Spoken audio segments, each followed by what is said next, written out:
Hello my friends, welcome back, and if you are new to our channel, thank you for stopping by. Well, today I am in my sister-in-law Rosa's garden, and this is how a Graptocedum is doing. Right now it is coloring up.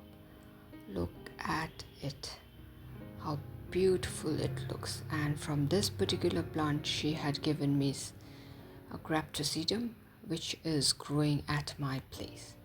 Now let's move on to our English ivy.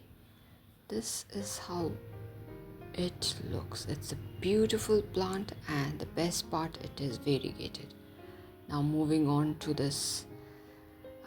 This is a fern, a beautiful one.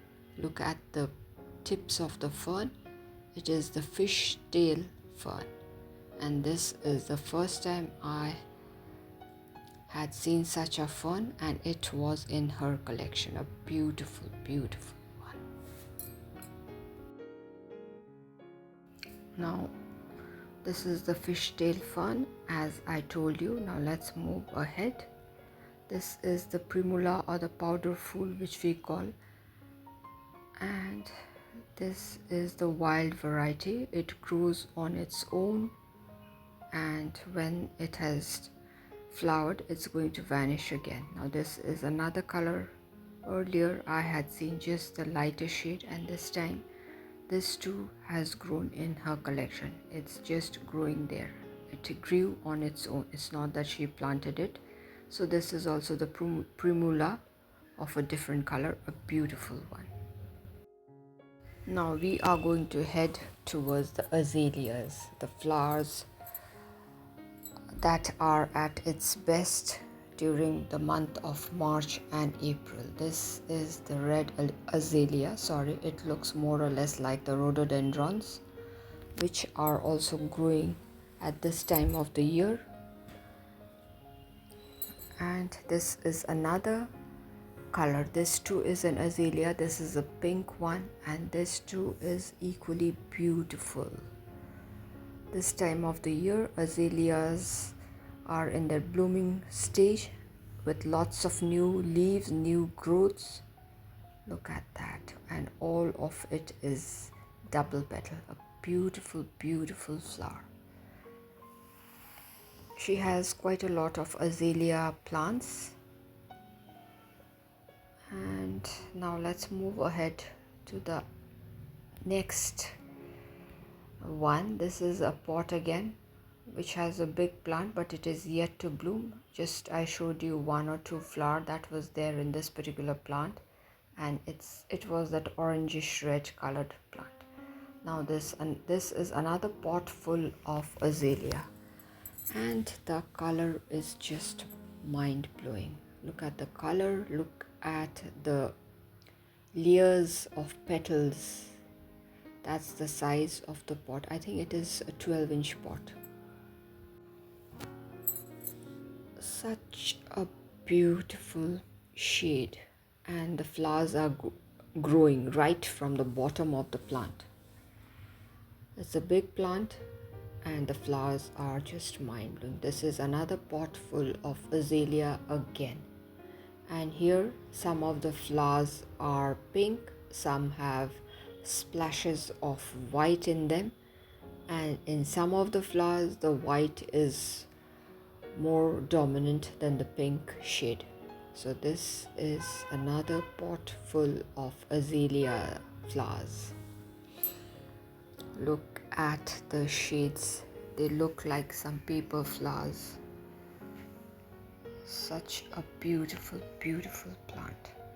Actually, azaleas grow best in the hills. This is another shade of azalea. This is the white one, and it's such a pure white.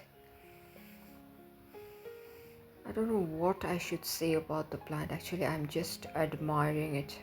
I am falling short of words. All that I can say is they are just mind-blowing. This is white in color, pure white. Now let's move on to the fuchsia pink. This is another pot full of azalea. The buds are yet to bloom, and some of the flowers have already bloomed. This is it. This also is a beautiful shade, all different shades of pink, and look at this pretty one. The margins of the petals are white and the inside of the petal is pink in color. She has some pretty azaleas in her collection. Beautiful, but I believe azaleas grow best in soil that is very light, and that is why they use the rotten leaves or the leaf mold while growing the azalea plants. The soil has to be very light. Look at it.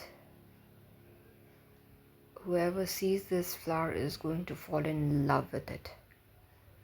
Beautiful. Let's move on to our geraniums. These are the geraniums that are in bloom right now at her place, and she has already given me so many geranium cuttings earlier, and right now they are growing at my place. They are blooming at my place, and I am the proud owner of the beautiful geraniums cuttings that she had given me, although they have become wonderful plants now and they are just blooming. This is another shade of red.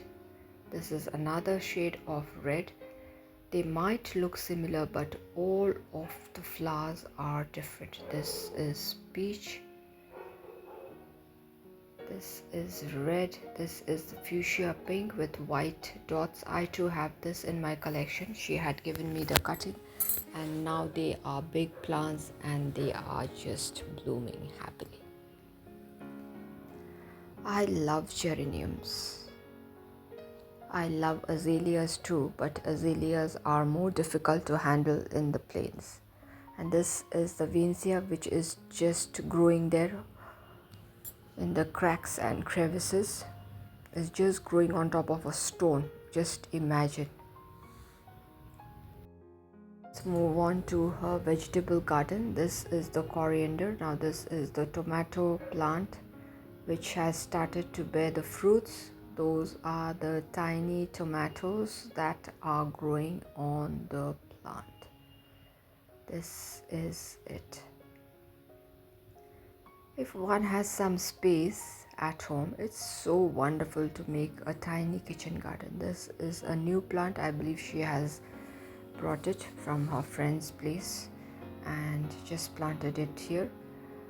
I have seen this plant earlier and it grows into a huge bush, but yes, an attractive one. Now this is the marigold that is still growing in her garden. This is from the lot which was growing before the month of October. Still it's growing. Now this is again from her kitchen garden. The pea pods have started forming, and very soon it is going to mature. It is so very wonderful to have a tiny piece of land where you can grow your veggies. It's the joy, the enjoyment that one gets by growing vegetables in the kitchen garden. Now this is the aloe, which also has started to color up. This is the mustard plant, and she has given me the mustard saag as well. Now these are the cabbage plants. I think 4 or 5 are there that are growing in her garden. But yes, her tiny kitchen garden is also interesting. And dear friends, this brings me to the end of the video. I hope you all liked it. If so, do give a thumbs up, share it with your friends and family members. If you are new to our channel, do consider subscribing and stay tuned for interesting videos. So till we meet again, it's bye for today. Bye bye.